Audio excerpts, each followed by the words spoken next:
Hello दोस्तों, आज हम लोग एक नए टॉपिक के साथ उपस्थित हुए हैं। आज का टॉपिक है बाह्य चुंबकीय क्षेत्र में चुंबकीय द्विध्रुव की स्थितिज ऊर्जा।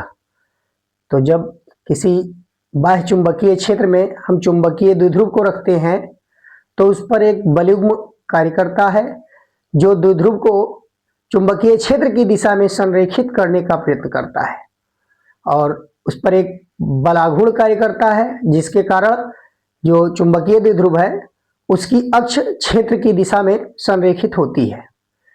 तो हम मालूम है हमें कि चुंबकीय द्विध्रुव का अभिविन्यास बदल जाता है जिसके कारण बलाघूर्ण कार्य करता है। तो द्विध्रुव जिस कोण पर रखा था या रखा जाता है उस कोण में वह स्थायी नहीं रुक पाता। उस बलाघूर्ण के कारण वह क्षेत्र की दिशा में संरेखित होता है, उसका अभिविन्यास परिवर्तित होता है। तो चुंबकीय द्विध्रुव का विन्यास बदलने के लिए हमें कुछ कार्य करना पड़ता है और यही कार्य चुंबकीय द्विध्रुव में स्थितिज ऊर्जा के रूप में संचित होता है। यानी चुंबकीय द्विध्रुव का अभिविन्यास परिवर्तन में जितना कार्य किया गया वही कार्य उस चुंबकीय द्विध्रुव में स्थितिज ऊर्जा के रूप में स्टोर होता है। तो आज उसी स्थितिज ऊर्जा की हमें गणना करनी है। तो आइए देखते हैं। यहाँ एक समान चुंबकीय क्षेत्र दिखाया गया है, क्षैतिज रेखाओं द्वारा एक समान चुंबकीय क्षेत्र है और एक चुंबकीय द्विध्रुव लिया गया जिसको हम क्षण चुंबक कह सकते हैं। एक क्षण चुंबक है जिसका नॉर्थ पोल इस साइड में दिखाया गया है, साउथ पोल इधर दिखाया गया है और इस चुंबक का द्विध्रुव आघूर्ण कैपिटल एम है। द्विध्रुव आघूर्ण की दिशा सदैव दक्षिणी ध्रुव से उत्तरी ध्रुव की ओर होती है। तो वही चीज यहाँ तीर द्वारा दिखाया गया है। अब इस एक समान चुंबकीय क्षेत्र बी में हमने एक चुंबकीय द्विध्रुव को चुंबकीय क्षेत्र की दिशा से थीटा कोण पर रखा। यहाँ थीटा कोण दिखाया गया। मान लीजिए थीटा कोण पर रखा गया तो चुंबकीय द्विध्रुव की अक्ष यानी इस साउथ से नॉर्थ को मिलाने वाली जो रेखा है ये इसकी अक्ष कही जाएगी। तो इसका अक्ष किसी क्षण चुंबकीय क्षेत्र से थीटा कोण बना रहा है। जैसे ही इस पर रखेंगे इस चुंबकीय द्विध्रुव पर एक बलयुग्म कार्य करने लगेगा और वह बलयुग्म इसको क्षेत्र की दिशा में संरेखित करेगा। तो क्षेत्र की दिशा में संरेखित करने वाला जो बलयुग्म है उसका आघूर्ण कितना होगा, तो यह हम पीछे पढ़ चुके हैं कि जब किसी चुंबकीय क्षेत्र में हम किसी चुंबकीय द्विध्रुव को रखते हैं तो उस पर लगने वाले बलयुग्म का आघूर्ण कितना होता है। देखिए, एक समान चुंबकीय क्षेत्र में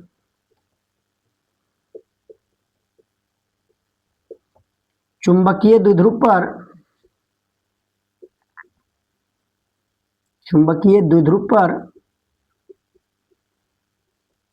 लगने वाले बलयुग्म का आघूर्ण, लगने वाले बलयुग्म का आघूर्ण जो बलयुग्म इस पर कार्य कर रहा है उस बलयुग्म का आघूर्ण हम पीछे फार्मूला निकाल चुके हैं इसके लिए। टाउ बराबर M B sine theta, tau बराबर एम बी साइन थीटा, ये फार्मूला हम पीछे पढ़ चुके हैं। जैसे ही इस चुंबकीय द्विध्रुव को हम थीटा कोण पर चुंबकीय क्षेत्र से थीटा कोण पर रखेंगे तो इस पर एक बलयुग्म कार्य करेगा और उस बलयुग्म का आघूर्ण टाउ बराबर एम बी साइन थीटा द्वारा प्रदर्शित किया जाएगा। अब मान लीजिए हम किसी स्थिति से हम इसको डी थीटा कोण एक सूक्ष्म कोण घुमा रहे हैं। तो अब द्विध्रुव को चुंबकीय द्विध्रुव को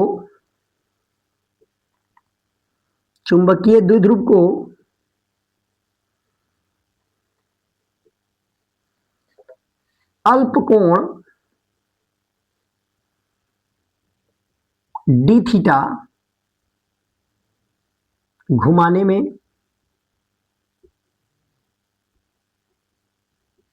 कृत कार्य, इसका अभिविन्यास बदलना है तो हमें कार्य करना होगा।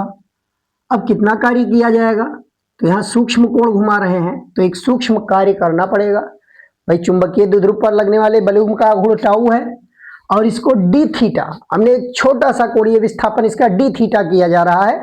तो डी थीटा कोण घुमाने में किया गया कार्य कितना होगा, तो कार्य बराबर यहाँ बलाघूर्ण गुणे कोणीय विस्थापन से निकाला जाएगा। क्योंकि यहाँ गति जो हो रही है वो घूर्णन गति मान सकते हैं, घूमेगा इस चुंबकीय क्षेत्र में, बलाघूर्ण के कारण ये घूर्णन गति उत्पन्न करेगा। तो घूर्णन गति में कार्य बराबर होता है बलाघूर्ण गुणे कोणीय विस्थापन। तो उसी फार्मूले से हम सूक्ष्म कोण डी थीटा घुमाने में कृत कार्य निकाल सकते हैं। तो डी डब्ल्यू बराबर tau into D theta, tau का मान ऊपर निकाल चुके हैं, रख दीजिए। टाउ बराबर यहां है M B sine theta into D theta, ये आ जाएगा सूक्ष्म कार्य। अब इसको हम किसी अभिविन्यास, मान लीजिए थीटा 1 पर था और थीटा 1 से थीटा 2 तक घुमाया जा रहा है, तो चुंबकीय द्विध्रुव का अभिविन्यास थीटा 1 से थीटा 2 तक घुमाने में कितना कार्य करना पड़ेगा। देखिए चुंबकीय द्विध्रुव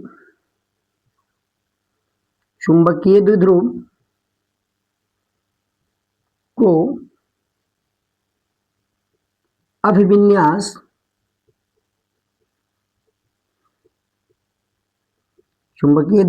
अभिविन्यास थीटा 1 से थीटा 2 तक घुमाने में कृत कार्य, मान लीजिए प्रारंभ में ये थीटा 1 कोण पर था और उसको थीटा 2 कोण तक घुमाया जा रहा है, तो थीटा 1 से थीटा 2 कोण तक घुमाने में कितना कार्य किया जाएगा।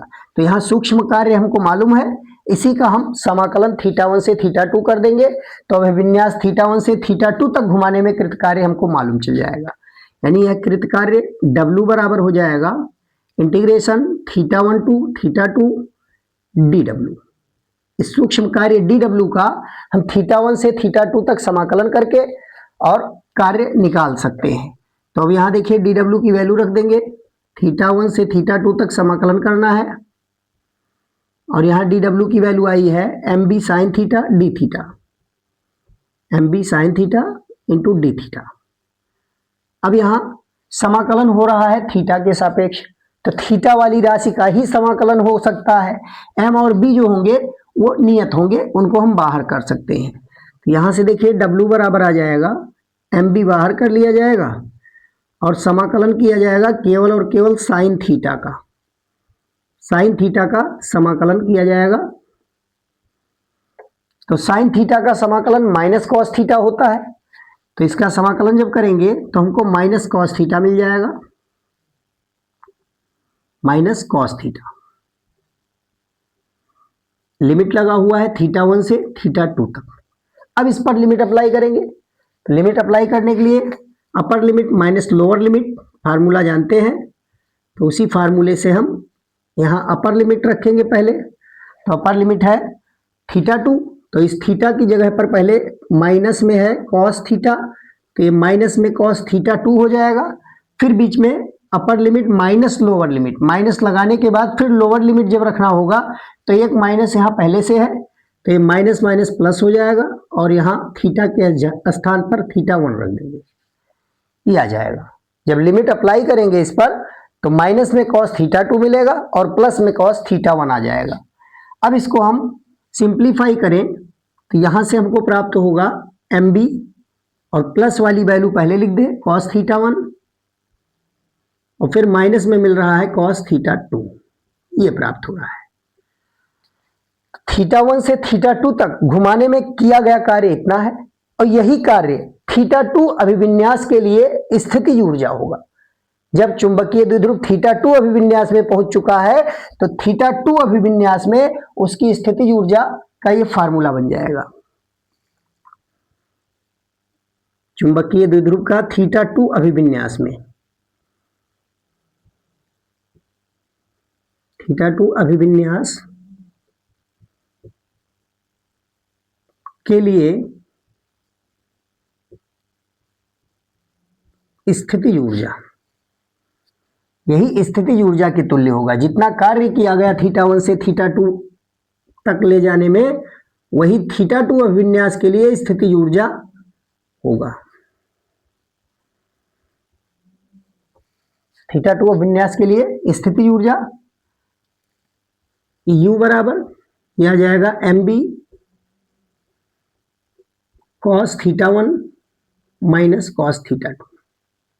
ये हमको मिल जाएगा। θ1 से θ2 घुमाने में कितना θ2 अभिविन्यास में स्थितिज ऊर्जा संचित हुआ, उसके लिए फार्मूला मिल जाएगा। अब मान लीजिए कि प्रारंभ में इसका जो अभिविन्यास था एक इस प्रकार से अभिविन्यास था इसका कि उस समय चुंबकीय द्विध्रुव की ऊर्जा शून्य थी, यानी शून्य ऊर्जा का अभिविन्यास लिया जाए तो उसके लिए हम स्वेच्छा से हम कोई एंगल ले सकते हैं। तो मान लीजिए 90 डिग्री पर चुंबकीय क्षेत्र की दिशा से 90 अंश के कोण पर चुंबकीय द्विध्रुव को रखने पर उसकी स्थितिज ऊर्जा शून्य प्राप्त हुई हो, तो अब यहां हम θ1 को 90 डिग्री ले लेंगे और फिर वहां से थीटा कोण घुमाने में कितना कार्य करना पड़ा, जो कार्य करना पड़ेगा वही स्थितिज ऊर्जा के रूप में संचित होगा। देखिए स्वच्छ अभिविन्यास u0 के लिए हमें लेना पड़ेगा। यदि थीटा बराबर 90 डिग्री पर, यदि थीटा बराबर 90 डिग्री पर u बराबर 0 हो, यानी चुंबकीय द्विध्रुव को 90 अंश के कोण पर रखा जाए चुंबकीय क्षेत्र से, और तब वहां अगर u 0 प्राप्त हो रहा है तो इसका प्रारंभिक अवस्था ये मान लेंगे। यदि θ1 बराबर 90 पर u बराबर 0, तो θ1 अगर 90 है उस समय u बराबर 0 है, तब थीटा कोण घुमाने में कितना कार्य किया गया, तो उस कार्य को हम निकालेंगे तो वो थीटा कोण के लिए चुंबकीय द्विध्रुव की स्थितिज ऊर्जा कही जाएगी। तो देखिए चुंबकीय द्विध्रुव की स्थितिज ऊर्जा थीटा कोण के लिए क्या होगी, तो थीटा हम इसी में रख देंगे, इस फार्मूले में जो यहां हमको प्राप्त हुआ है इसको इक्वेशन 1 मान लेंगे, इक्वेशन 1, और इस फार्मूले में हम यही मान रख देंगे। यहां देखिए थोड़ा स्पेस खाली कर ले।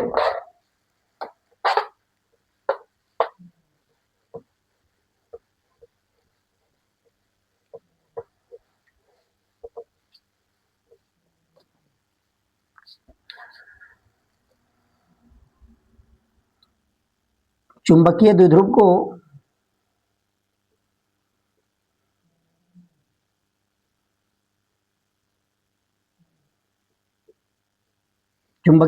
को प्रारंभिक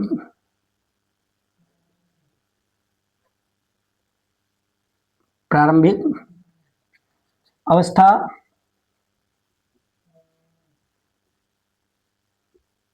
θ1 बराबर 90 डिग्री से थीटा कोण से θ2 बराबर थीटा ले लीजिए। चुंबकीय द्विध्रुव को प्रारंभिक अवस्था θ1 बराबर 90 से θ2 बराबर थीटा कोण घुमाने में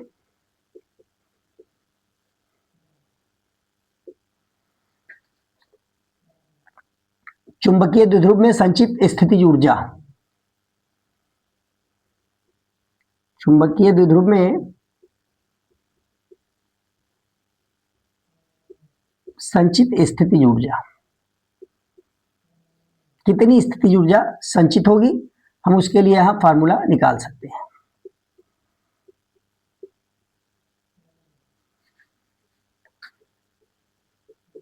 प्रारंभिक अवस्था में मान लीजिए 90 डिग्री पर है, यानी चुंबकीय क्षेत्र के लंबवत रखा गया है और वहां से थीटा कोण घुमाया जा रहा है। तब अब इस समीकरण 1 का प्रयोग कर लेंगे। समीकरण 1 में हम θ1 की जगह पर 90 रखेंगे और θ2 की जगह पर थीटा रख देंगे, तब हमको थीटा कोण के लिए स्थितिज ऊर्जा मिलेगा। स्थितिज ऊर्जा मिलेगा थीटा कोण के लिए, u थीटा से लिख सकते हैं। u थीटा बराबर आ जाएगा mb cos 90 degree minus cos theta, ये हमको फार्मूला मिलेगा। अब cos 90 का मान होता है 0, जैसे ही इसका मान 0 रखेंगे तो यहां हमें माइनस cos थीटा का mb में गुणा करना पड़ेगा। तो यहां u थीटा जो मिलेगा हमको, u थीटा बराबर माइनस mb cos थीटा मिल जाएगा। ये जनरल सूत्र हो गया, यही हमारा जनरल सूत्र है और यही उस चुंबकीय द्विध्रुव की थीटा कोण के लिए स्थितिज ऊर्जा का सूत्र कहा जाएगा। यही चुंबकीय द्विध्रुव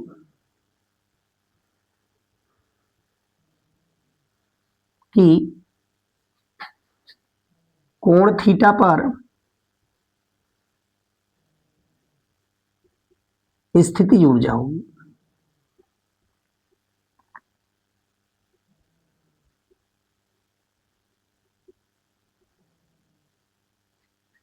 अब इसमें हम इसके कुछ केस ले सकते हैं। इसकी विशेष स्थितियां क्या क्या हो सकती हैं, देखिए।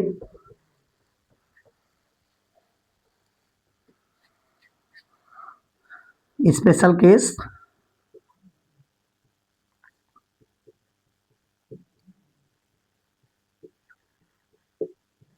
विशेष स्थितियां, यदि चुंबकीय द्विध्रुव को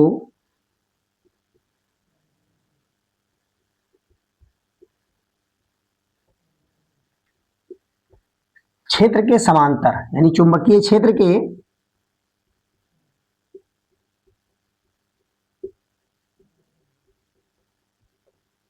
समांतर, चुंबकीय क्षेत्र के समांतर क्षेत्र की ही दिशा में रख दिया जाए, यदि चुंबकीय क्षेत्र को चुंबकीय क्षेत्र के समांतर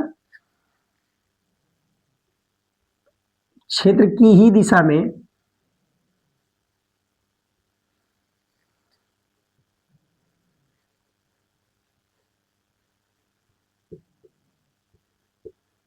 रखें, तब चुंबकीय द्विध्रुव की स्थितिज ऊर्जा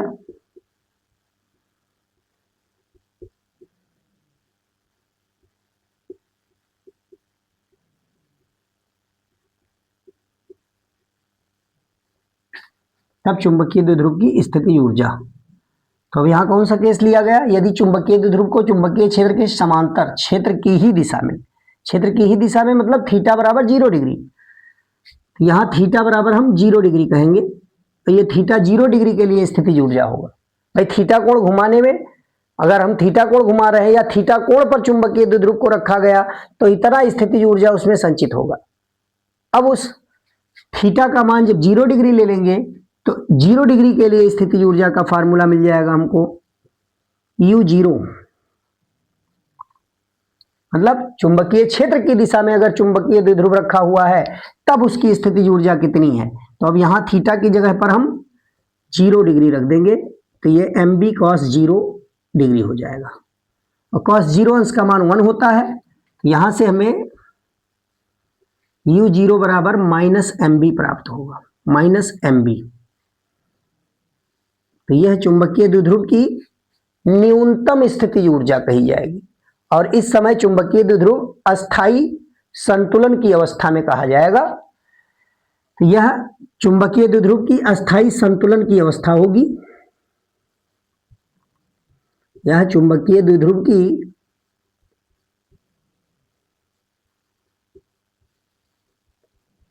अस्थाई संतुलन की अवस्था,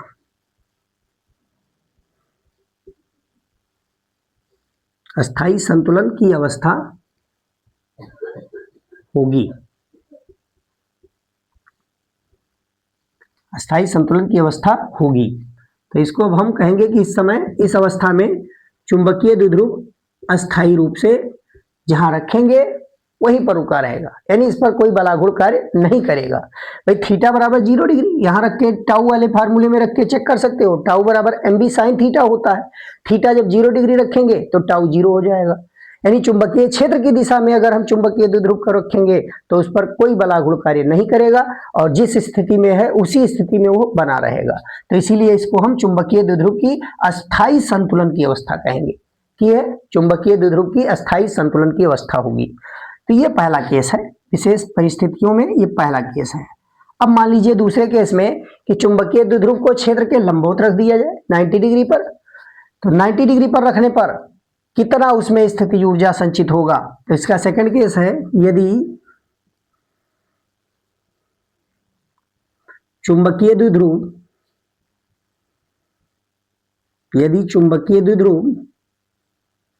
चुंबकीय क्षेत्र की दिशा के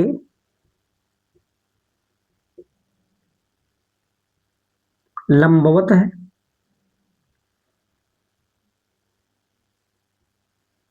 चुंबकीय द्विध्रुव चुंबकीय क्षेत्र की दिशा के लंबवत है, यानी थीटा बराबर 90 डिग्री लिया गया, थीटा बराबर 90 डिग्री।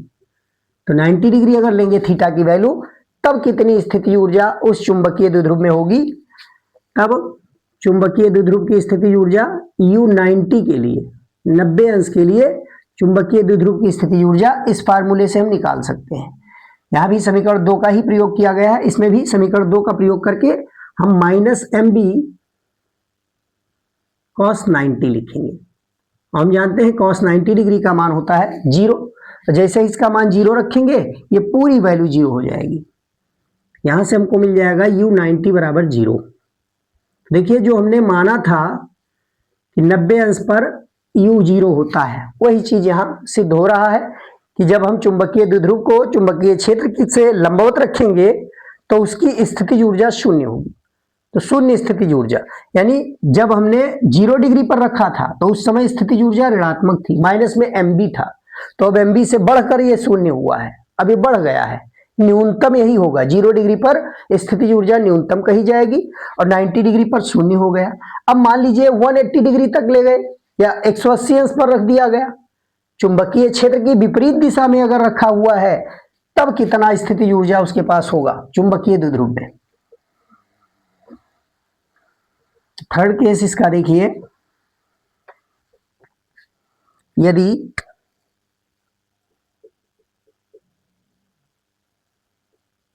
चुंबकीय द्विध्रुव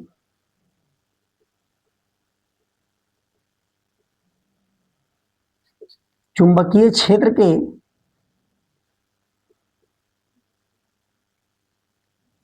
विपरीत दिशा में,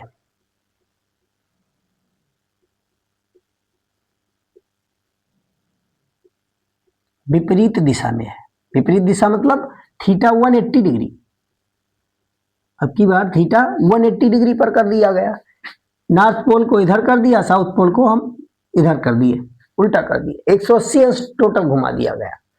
तो यदि चुंबकीय द्विध्रुव चुंबकीय क्षेत्र के विपरीत दिशा में है, मतलब थीटा 180 डिग्री है, तब कितना स्थितिज ऊर्जा इसके पास स्टोर होगा? तो U 180 डिग्री के लिए लिखें तो यह आ जाएगा -mb cos 180 अंश। हम जानते हैं cos 180 अंश का मान -1 होता है, cos 180 अंश का मान -1, और यहाँ -1 का -mb में जब गुणा कराएंगे तो हमको +mb मिल जाएगा। यहां हमको मिल जाएगा 180 डिग्री पर स्थितिज ऊर्जा +mb, तो ये धनात्मक में प्राप्त हो गई, ये इसकी अधिकतम वैल्यू कही जाएगी।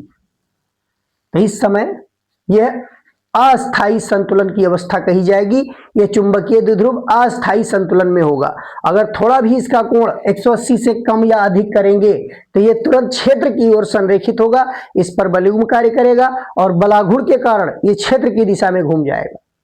तो यह बिल्कुल अस्थायी संतुलन अवस्था होगी। इस स्थिति में यह बिल्कुल अस्थायी नहीं रुक सकता, अस्थायी अवस्था में रहेगा, जैसे ही रखा जाएगा ये तुरंत क्षेत्र की ओर संरेखित होगा। यह चुंबकीय द्विध्रुव की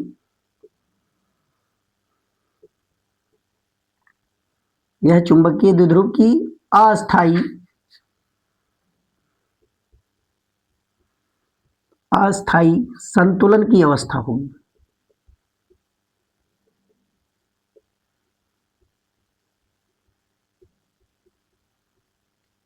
अस्थायी संतुलन की अवस्था होगी, मतलब इसमें चुंबकीय द्विध्रुव अस्थायी अवस्था में रहेगा। अब अगर कहा जाए कि 0 डिग्री से 180 डिग्री तक घुमाया गया, तब कितना 180 डिग्री पर इसके पास स्थितिज ऊर्जा का अंतर कितना हुआ, यानी 0 डिग्री और 180 डिग्री के बीच स्थितिज ऊर्जा का कुल अंतर कितना होता है। देखिए, यानी अस्थायी और अस्थायी जो अवस्था बताई गई, उन दोनों अवस्थाओं के बीच स्थितिज ऊर्जा का अंतर कितना है, उस अंतर को हम ज्ञात कर सकते हैं। तो द्विध्रुव की अस्थायी तथा अस्थायी संतुलन की स्थितियों में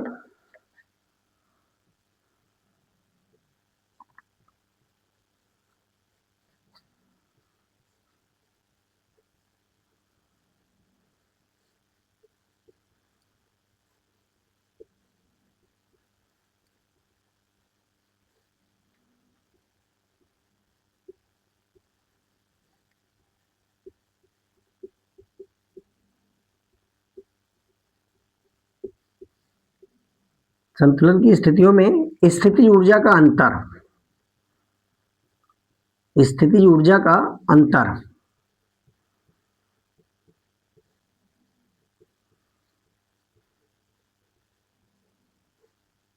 ये कितना होगा?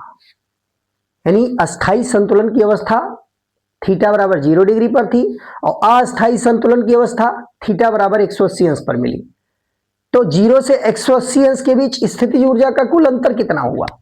तो इसको हम डेल्टा यू से अगर कहें तो डेल्टा यू बराबर हो जाएगा you 180 degree minus you 0 degree.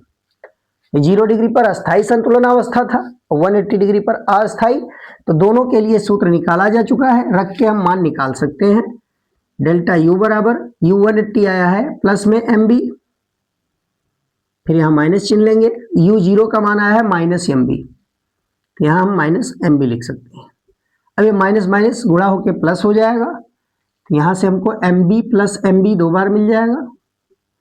M B जोड़ेंगे तो ये 2 MB के बराबर आएगा। तो अस्थाई और अस्थाई संतुलन की अवस्था के बीच का जो अंतर होता है स्थितिज ऊर्जा का, वो 2 MB के बराबर होगा। ये धनात्मक होगा और 2 MB के बराबर होगा। तो इस प्रकार यह स्थितिज ऊर्जा वाला केस पूर्णतः यहाँ फिनिश हो रहा है। अब एक टॉपिक बच रहा है चुंबकीय द्विध्रुव के कारण चुंबकीय क्षेत्र की तीव्रता। देखिए, चुंबकीय द्विध्रुव के कारण चुंबकीय क्षेत्र की तीव्रता कैसे निकालते हैं?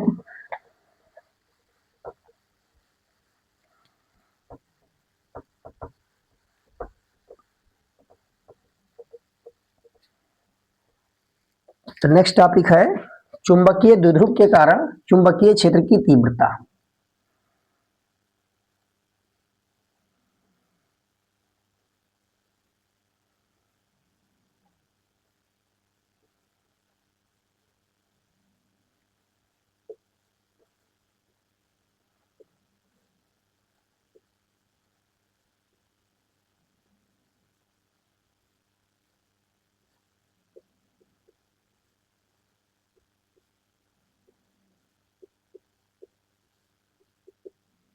चुंबकीय द्विध्रुव के कारण चुंबकीय क्षेत्र की तीव्रता की गणना करनी है।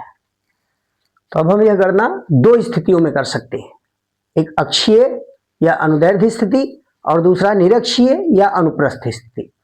देखिए, जैसे कि हम वैद्युत वाले में पढ़ चुके हैं, बिल्कुल वही कंडीशन यहां भी लागू होगा। मान लीजिए ये कोई क्षण चुंबक है, एक क्षण चुंबक ले लिया गया, तो क्षण चुंबक एक चुंबकीय द्विध्रुव होता है। इसका नॉर्थ पोल इस डायरेक्शन में है और साउथ पोल इधर है, और इस पूरे चुंबकीय द्विध्रुव का मध्य बिंदु यहां बीच में हमने यहां कह दिया कि ये O है, इस बिंदु पर दोनों का मध्य बिंदु है। अब इसकी अक्ष, तो S और N को मिलाने वाली रेखा ये अक्ष कही जाएगी। इस अक्षीय स्थिति में हमने कोई बिंदु P ले लिया, यहां पर एक बिंदु P अक्षीय स्थिति में मौजूद है, यहाँ एक बिंदु P है जो अक्षीय स्थिति में मौजूद है। यहाँ देखिए 2 स्थितियों में हम निकाल सकते हैं। पहली स्थिति हम निकाल रहे हैं अक्षीय स्थिति। अक्षीय स्थिति को अनुदैर्ध्य स्थिति भी कहा जा सकता है।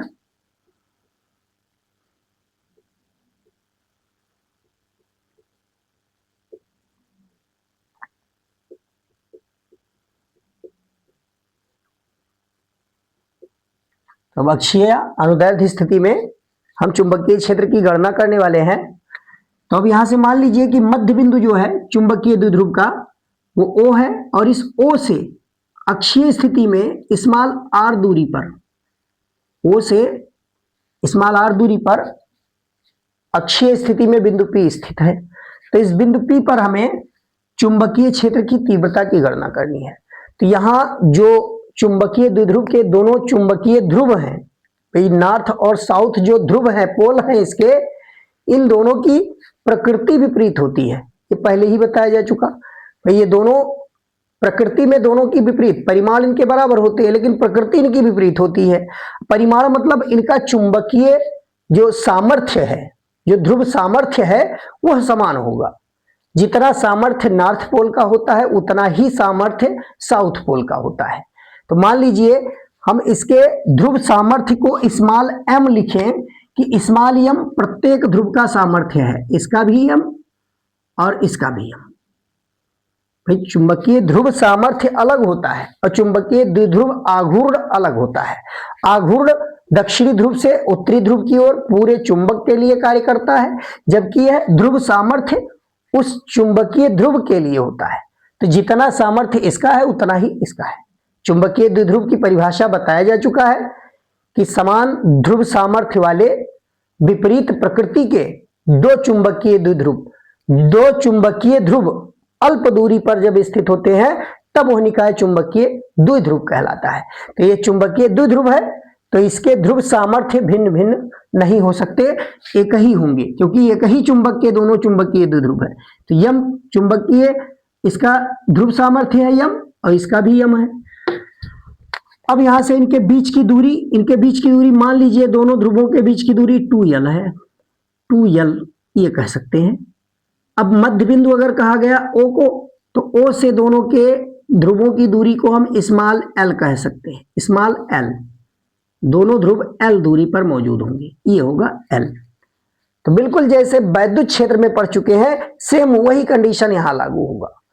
तो अब देखिए इस नॉर्थ पोल की दूरी बिंदु P से कितनी होगी, तो बिंदु P से अगर नॉर्थ पोल की दूरी देखी जाए तो ये हो जाएगा r माइनस यल। ये बिंदु P से नॉर्थ पोल की दूरी कही जाएगी। और साउथ पोल की दूरी, तो साउथ पोल की दूरी में हम r प्लस यल कर देंगे, r प्लस यल होगा। ये बिंदु P से दोनों की दूरियां हो गई। अब देखिए यहां नॉर्थ पोल के कारण जो चुंबकीय क्षेत्र उत्पन्न हो रहा है बिंदु P पर, उसकी दिशा बाहर की ओर दिखाया जाएगा। मान लीजिए B1 चुंबकीय क्षेत्र है, तो B1 चुंबकीय क्षेत्र की दिशा ये हो जाएगी बाहर की ओर। और साउथ पोल के कारण जो चुंबकीय क्षेत्र उत्पन्न होगा उसकी दिशा नॉर्थ टू साउथ इस डायरेक्शन में दिखाई जाएगी, ये होगा। इसको हम B2 ले सकते हैं, B2। B1 और B2 ये दो दिशाओं में, विपरीत दिशाओं में चुंबकीय क्षेत्र बिंदु P पर उत्पन्न होंगे इन दोनों चुंबकीय ध्रुवों के कारण। तो अब इसी की गणना हम करने वाले हैं कि परिणामी कितना है, बिंदु P पर कितना परिणामी चुंबकीय क्षेत्र है, उसी की गणना हम करने वाले हैं। देखिए अब कैसे करेंगे। यहां हम सीधे चुंबकीय ध्रुव N जो है, N ध्रुव है, उस ध्रुव के कारण कितना चुंबकीय क्षेत्र बिंदु P पर उत्पन्न हो रहा है। देखिए चुंबकीय ध्रुव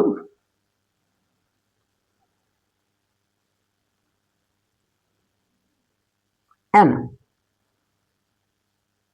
यानी नॉर्थ पोल के कारण, उत्तरी ध्रुव के कारण, चुंबकीय ध्रुव N के कारण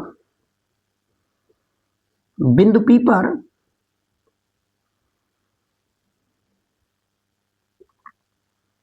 उत्पन्न चुंबकीय क्षेत्र की तीव्रता, उत्पन्न चुंबकीय क्षेत्र की तीव्रता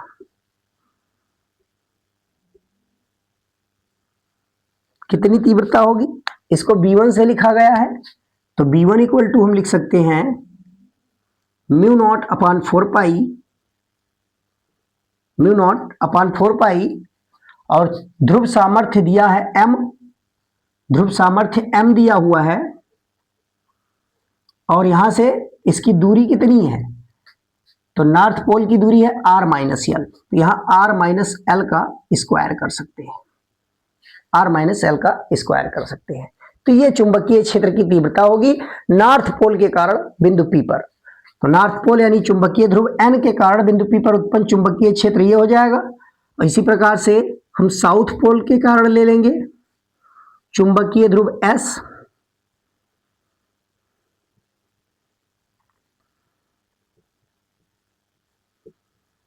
S के कारण बिंदु P पर उत्पन्न चुंबकीय क्षेत्र की तीव्रता।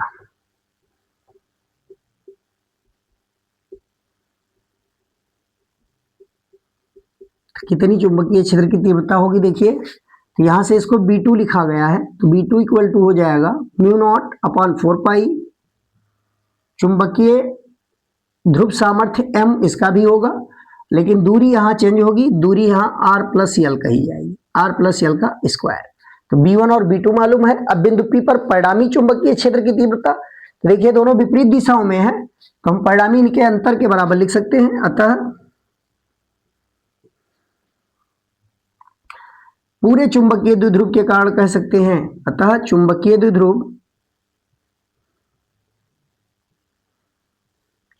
द्विध्रुव के कारण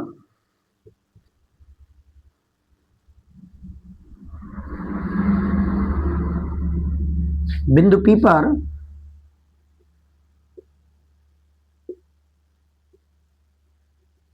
परिणामी चुंबकीय क्षेत्र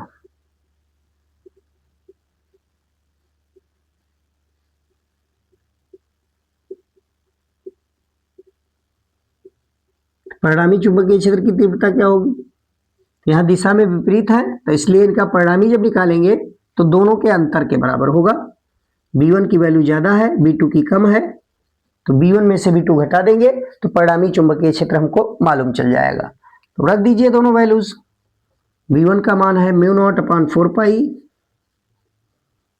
और यहाँ हो जाएगा m/r-l का होल स्क्वायर, और इसमें से हम घटाएंगे दूसरे वाले वैल्यू को μ0/4 पाई m/r+l का होल स्क्वायर। अब इसको सॉल्व करना है, तो यहां से देखिए b बराबर क्या मिल जाएगा, कॉमन इसमें कुछ है, क्या कॉमन है, μ0m/4 पाई, ये कॉमन लिया जा सकता है, ये कॉमन हो जाएगा। अब यहां बचेगा 1/r-l का स्क्वायर और फिर माइनस में 1/r+l का स्क्वायर, ये हो जाएगा। एलसीएम लेके सॉल्व करें, तो एलसीएम लेंगे जब μ0m/4 पाई और यहाँ एलसीएम में आ जाएगा r-l इंटू r+l, दोनों का स्क्वायर है, दोनों को एक साथ हम स्क्वायर के रूप में दिखा सकते हैं। r-l का स्क्वायर, r+l का स्क्वायर, तो दोनों को हमने r-l r+l दोनों का होल स्क्वायर एक साथ यहाँ दिखा दिया है। अब आगे देखिए, इसके नीचे r-l स्क्वायर था, तो ये पूरा यहाँ मल्टीप्लाई हो जाएगा, तो यहाँ आ जाएगा r+l का होल स्क्वायर, फिर बीच में माइनस चिन्ह है और यहाँ आ जाएगा r-l का होल स्क्वायर, ये हो जाएगा। अब इसको सॉल्व किया जाए, तो या तो इस ब्रैकेट को ओपन कीजिए, या तो इसको a इसको b अगर माना जाए तो ये square minus B square formula भी ऊपर लग रहा है, तो ये स्क्वायर माइनस बी स्क्वायर मानकर हम a plus B a minus B के रूप में इसको गुणनखंड के रूप में तोड़ सकते हैं। तो यहाँ से तोड़ लीजिए, तो ये हो जाएगा μ0m/4 पाई, μ0 बताया जा चुका है, चुंबकीय क्षेत्र में ये निर्वात की चुंबकशीलता है μ0, यम चुंबकीय ध्रुव सामर्थ्य कहा जाएगा, चुंबकीय ध्रुव सामर्थ्य। तो यहाँ देखिए a plus B a minus B के रूप में अगर तोड़ा जाए तो पहले ब्रैकेट में r+l a की जगह पर है और फिर प्लस में r-l कर देंगे, और दूसरे ब्रैकेट में r+l फिर माइनस चिन्ह के साथ में r-l जब लिखेंगे तो ये माइनस का मल्टीप्लाई, यहाँ मल्टीप्लाई होगा माइनस, तो जैसे ही हम माइनस रखा गया बाहर और r-l रखेंगे तो माइनस में r प्लस में l मिलेगा, यहाँ r माइनस और प्लस में l मिलेगा। और नीचे देखिए a minus B a plus B का फार्मूला बन रहा है, तो इसको हम दिखा सकते हैं a square minus B square, यानी r square minus l square कह सकते हैं, इसका होल स्क्वायर हो जाएगा, ये हमको प्राप्त हो गया। a minus B a plus B के रूप में है, तो इसको ये स्क्वायर माइनस बी स्क्वायर के रूप का बनाया जाएगा, यानी r square minus l square के रूप में हम इसको परिवर्तित कर सकते हैं जो ब्रैकेट के अंदर है, और फिर होल स्क्वायर लगा था तो बाहर होल स्क्वायर लगा दिया जाएगा। अब यहाँ देखिए l से l कैंसिल हो रहा है और इसमें r से r कैंसिल हो रहा है, तो यहाँ से देखिए ये l से ये l कैंसिल हो गया, ये प्लस में है ये माइनस में है, और यहाँ देखिए r से r कैंसिल हो रहा है, ये r प्लस में है और r ये माइनस में है। बचा क्या, तो यहाँ जो बचा उसको हम इकट्ठा करें, तो ऊपर है यहाँ μ0m/4 पाई और यहाँ ब्रैकेट के अंदर देखिए क्या बच रहा है, तो r प्लस r मिलके 2r हो जाएगा, ये हो जाएगा 2r इंटू इस ब्रैकेट में मिलेगा 2l, तो ये 2l हो जाएगा अपॉन नीचे आ जाएगा R square minus L square का होल स्क्वायर, ये प्राप्त हो जाएगा। अब इसको और सिंप्लीफाई करें थोड़ा, तो यहां से देखिए अगर इसको और सॉल्व किया जाए तो क्या मिल जाएगा, b इक्वल टू ऊपर हम m इंटू 2l के रूप में इसको कन्वर्ट करना चाहते हैं, m इंटू 2l, क्योंकि चुंबकीय द्विध्रुव में किसी एक ध्रुव का जो चुंबकीय सामर्थ्य है और दोनों ध्रुवों के बीच की दूरी का गुणनफल उसका चुंबकीय द्विध्रुव आघूर्ण कैपिटल एम के बराबर होगा। तो उसी रूप में इसको हमें कन्वर्ट करना है। तो यहां से देखिए हम म्यू नॉट अपॉन 4 पाई को आगे लिख लिया हमने, म्यू नॉट अपॉन 4 पाई, और 2l और m को एक साथ कर लें। यहां देखिए इंटू 2r भी रहेगा साथ में, तो हम यहाँ m इंटू 2l एक साथ लिख दिया हमने, और इंटू 2r अभी भी बच रहा है, तो यहाँ इंटू 2r लिख सकते हैं, बटा नीचे हो जाएगा R square minus L square का होल स्क्वायर, ये हमको प्राप्त हो जाएगा।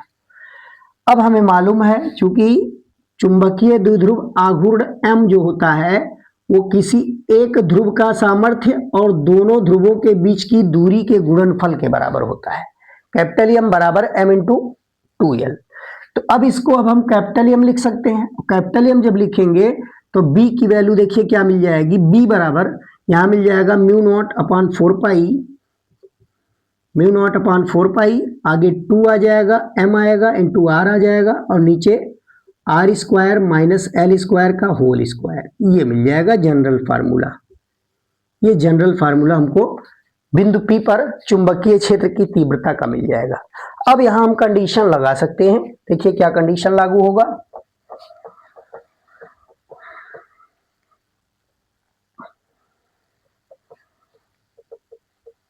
तो अब आगे हम कंडीशन लागू कर सकते हैं कि जो इसमें वैल्यू दिया हुआ है L की, L क्योंकि L की वैल्यू ये लेस देन R है, यानी R मध्य बिंदु से बिंदु P की दूरी है, और L क्या है, इस चुंबकीय द्विध्रुव के मध्य बिंदु से एक ध्रुव की दूरी। तो पहले ही चुंबकीय द्विध्रुव की परिभाषा में ही कहा जाता है कि दोनों चुंबकीय ध्रुव अल्प दूरी पर स्थित होते हैं। भाई चुंबकीय द्विध्रुव में दोनों ध्रुवों के बीच की दूरी बहुत अल्प होती है, और उस अल्प दूरी का आधा भाग किया जाए तो वो और भी छोटा होगा। तो यल की वैल्यू आर की तुलना में बहुत छोटी होगी, और अगर यल की वैल्यू बहुत छोटी है तो छोटी वैल्यू का अगर स्क्वायर कर दिया जाए तो ये और भी छोटा हो जाएगा। छोटे अंक का अगर वर्ग कर दे तो वो और भी छोटा हो जाता है, यानी ये जीरो के निकट आएगा। इसको हम नगण्य मान सकते हैं, एल स्क्वायर को हम जीरो के निकट मान सकते हैं कि ये इसको हम नगण्य कह सकते हैं।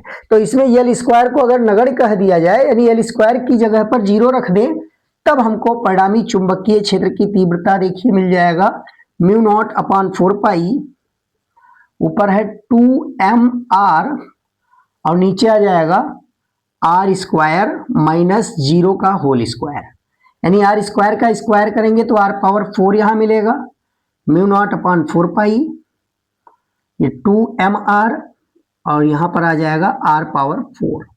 अब एक आर ऊपर भी है, नीचे आर की 4 घात है, तो एक आर से एक आर का गुणनखंड कैंसिल करेंगे, तो यहाँ एक आर को इसके आर के एक घात से काटेंगे तो यहाँ 3 घात आर का अभी भी बचेगा, 3 घात आर का बचेगा।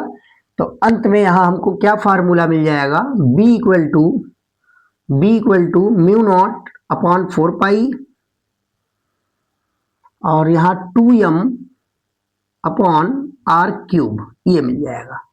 और इसकी दिशा किधर होगी, परिणामी चुंबकीय क्षेत्र B1 को बड़ा माना गया है, क्योंकि नजदीक ध्रुव है, ध्रुव सामर्थ्य दोनों का समान है, तो जिसकी दूरी कम है बिंदु P से उसका चुंबकीय क्षेत्र अधिक माना जाएगा। तो ऐसे सिचुएशन में जो परिणामी होगा वो B1 की ओर होगा। B1 की ओर मतलब S से N की ओर कह सकते हैं, या बिंदु P पर जो चुंबकीय क्षेत्र है N से P की ओर कहा जा सकता है। तो यहां जो मिला है N से P की ओर,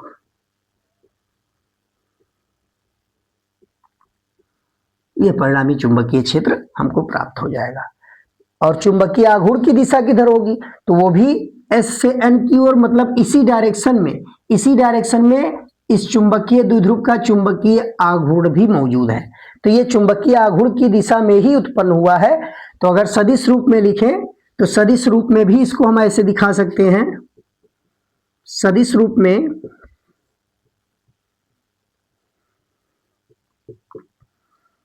चुंबकीय क्षेत्र की तीव्रता B बराबर म्यू नॉट अपॉन 4 पाई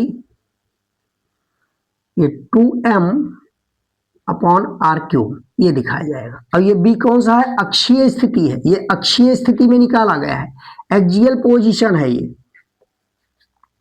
तो एक्सियल पोजीशन को हम AX लिख सकते हैं, AX ये एक्सियल पोजीशन है, अक्षीय स्थिति। तो अक्षीय स्थिति में चुंबकीय क्षेत्र की तीव्रता हमको प्राप्त हो गई। अब इसका दूसरा केस है, चुंबकीय द्विध्रुव के कारण निरक्षीय स्थिति में चुंबकीय क्षेत्र क्या होगा। तो आइए देखते हैं हम निरक्षीय स्थिति में चुंबकीय क्षेत्र की तीव्रता कैसे निकालें।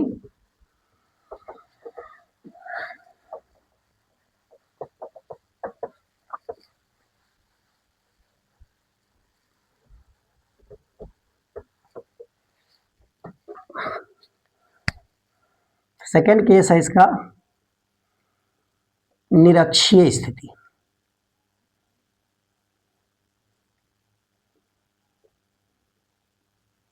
निरक्षीय स्थिति को हम अनुप्रस्थ स्थिति भी कह सकते हैं।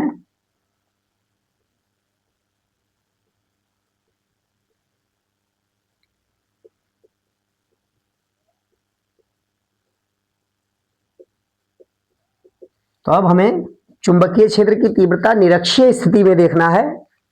तो निरक्षीय स्थिति में देखने के लिए हमने एक चुंबकीय द्विध्रुव ले लिया। मान लिया कोई चुंबकीय द्विध्रुव है और इसका नॉर्थ पोल इधर है और साउथ पोल ये है, और ये इसका अक्ष कहा जाएगा।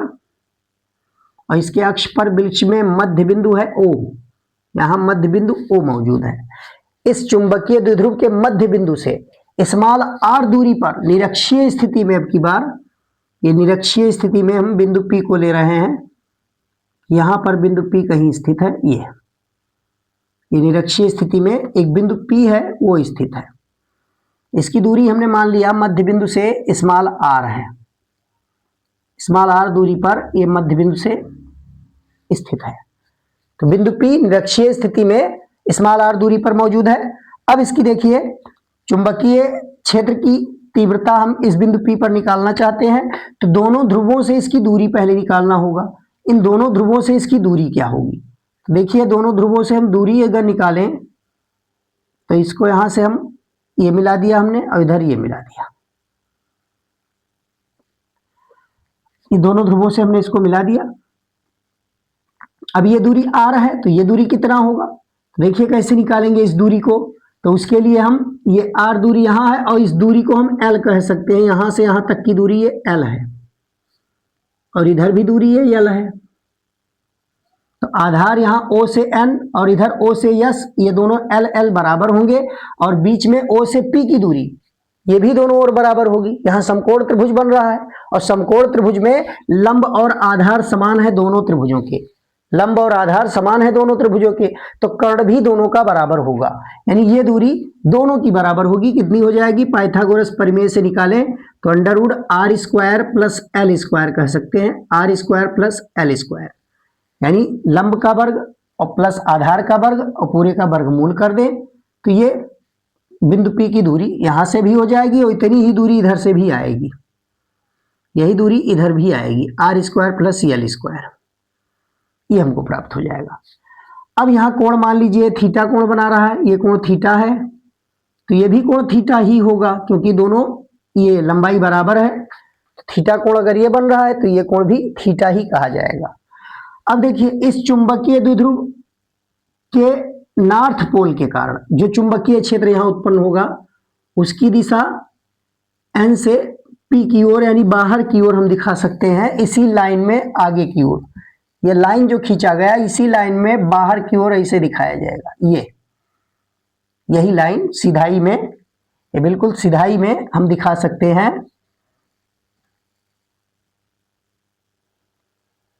ये होगा, इसको हम B1 कह सकते हैं। B1 नॉर्थ पोल के कारण जो चुंबकीय क्षेत्र उत्पन्न हो रहा है उसको हम B1 लिख सकते हैं। और इधर साउथ पोल के कारण तो ये भीतर की ओर होगा, ये B2 होगा, इस डायरेक्शन में होगा ये B2। तो B1 और B2 की दिशा निर्धारित हो गई। अब देखिए इनको हम दो घटकों में वियोजित करें, B1 और B2 को दो घटकों में वियोजित करें। कैसे ही यहाँ परिणामी चुंबकीय क्षेत्र कैसे निकाल पाएंगे, जब तक इसको दो घटकों में नहीं वियोजित कर पाएंगे तब तक हम परिणामी नहीं निकाल सकते। तो इसलिए परिणामी चुंबकीय क्षेत्र निकालने के लिए हमें इनको दो घटकों में वियोजित करना ही होगा। तो दो घटकों में इसको हम वियोजित करें B1 और B2 को, तो देखिए इसका जो क्षैतिज घटक होगा वो इस डायरेक्शन में होगा थीटा कोण पर, इस डायरेक्शन में होगा, ये B1 cos थीटा कहा जाएगा इसको, B1 cos थीटा। और इसका ऊर्ध्व घटक ये लंबवत ऊपर की ओर होगा, इसको कहेंगे B1 sin थीटा, ये B1 sin थीटा होगा। और ये कोण थीटा होगा, ये कोण थीटा होगा। अब ठीक इसी प्रकार B2 को दो घटकों में वियोजित करें तो B2 का देखिए थीटा कोण ये भी है, क्षैतिज घटक इसका भी इसी डायरेक्शन में मिलेगा, ये इसको कहेंगे B2 cos theta, B2 cos theta. और इस B2 की दिशा नीचे की ओर है तो इसका ऊर्ध्व घटक लंबवत नीचे की ओर कार्य करेगा, यानी इसके ठीक विपरीत ये नीचे की ओर यहां कार्य करेगा। इसको हम लिख सकते हैं इस वाले घटक को B2 sin theta, B2 sin theta. तो ये पूरा हमको मालूम चल गया। अब यहां से क्या दिखाई दे रहा है कि B1 और B2 के जो ऊर्ध्व घटक हैं वो परिमाण में बराबर होंगे, क्योंकि दोनों चुंबकीय ध्रुवों का ध्रुव सामर्थ्य समान है। ध्रुव सामर्थ्य दोनों का हमने समान मान लिया, m समान ध्रुव सामर्थ्य के, एक ही चुंबकीय ध्रुव के दोनों ध्रुव हैं तो इनके ध्रुव सामर्थ्य समान होंगे। तो समान ध्रुव सामर्थ्य होने के कारण चुंबकीय क्षेत्र का परिमाण बराबर होगा। और यहाँ देखिए दूरी भी समान है तो इसलिए एंगल भी समान थीटा थीटा। तो जितना यहाँ B1 sin थीटा है उतना ही परिमाण B2 sin थीटा का होगा। तो दोनों परिमाण में समान और दिशा में विपरीत होने के कारण एक दूसरे को निरस्त कर देंगे। और बिंदु P पर जो चुंबकीय क्षेत्र उत्पन्न होगा वो केवल और केवल क्षैतिज घटक के कारण ही उत्पन्न होगा। तो वही बात यहां हमें लिखना है। बिंदु P पर चुंबकीय क्षेत्र के ऊर्ध्व घटक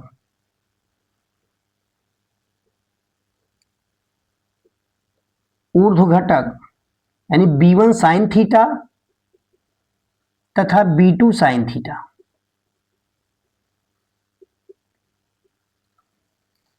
परिमाण में बराबर, परस्पर बराबर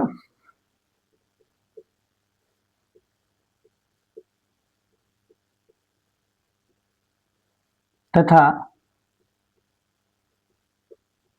दिशा में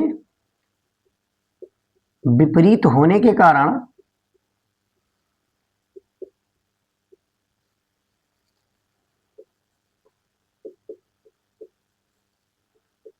एक दूसरे के प्रभाव को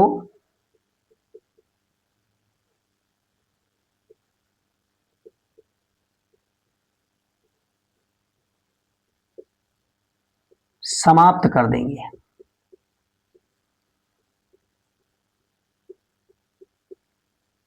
यानी B1 sin थीटा और B2 sin थीटा का कोई प्रभाव बिंदु P पर शेष नहीं रहेगा, एक दूसरे से निरस्त हो जाएगा। अब बिंदु P पर तब किसका प्रभाव है, तो B1 cos थीटा और B2 cos थीटा, ये दोनों एक ही डायरेक्शन में है तो इसलिए इनका योग हो जाएगा। तो यहां से हम लिख सकते हैं बिंदु P पर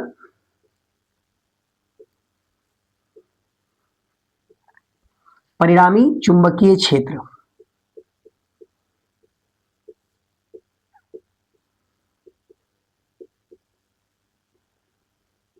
कितना परिणामी चुंबकीय क्षेत्र होगा बिंदु P पर, तो इसको हम लिख सकते हैं B बराबर B1 cos थीटा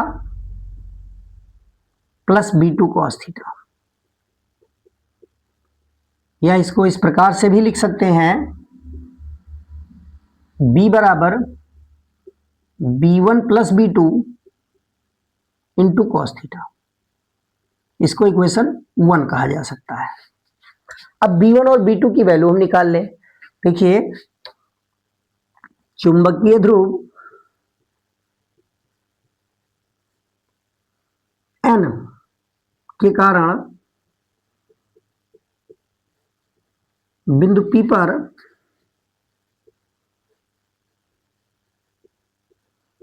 उत्पन्न चुंबकीय क्षेत्र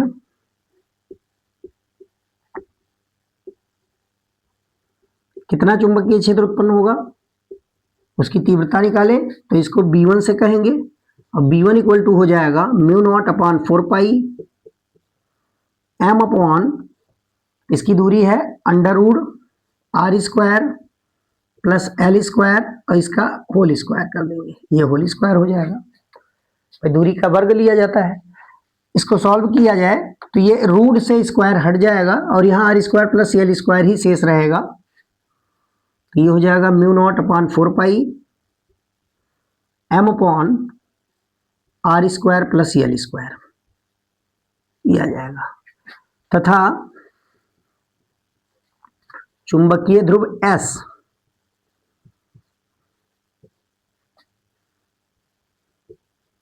के कारण बिंदु P पर उत्पन्न चुंबकीय क्षेत्र की तीव्रता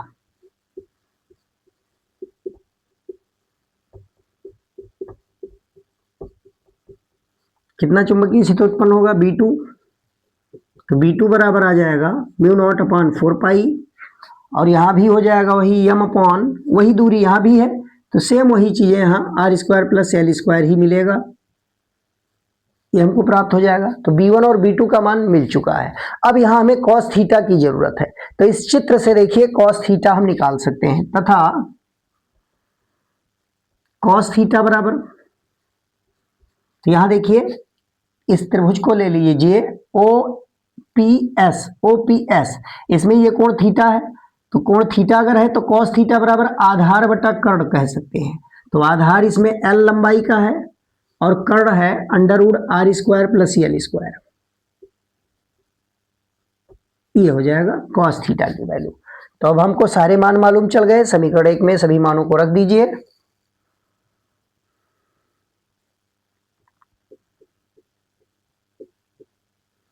समीकरण 1 में क्या निकाला गया, बिंदु P पर परिणामी चुंबकीय क्षेत्र निकाला गया, तो परिणामी चुंबकीय क्षेत्र B बराबर B1 प्लस B2 करेंगे तो दोनों के मान समान हैं, यहाँ mu naught upon 4 pi M upon R square plus L square, यह जाएगा B1 का मान plus mu naught upon 4 pi और यहाँ भी M upon R square plus L square,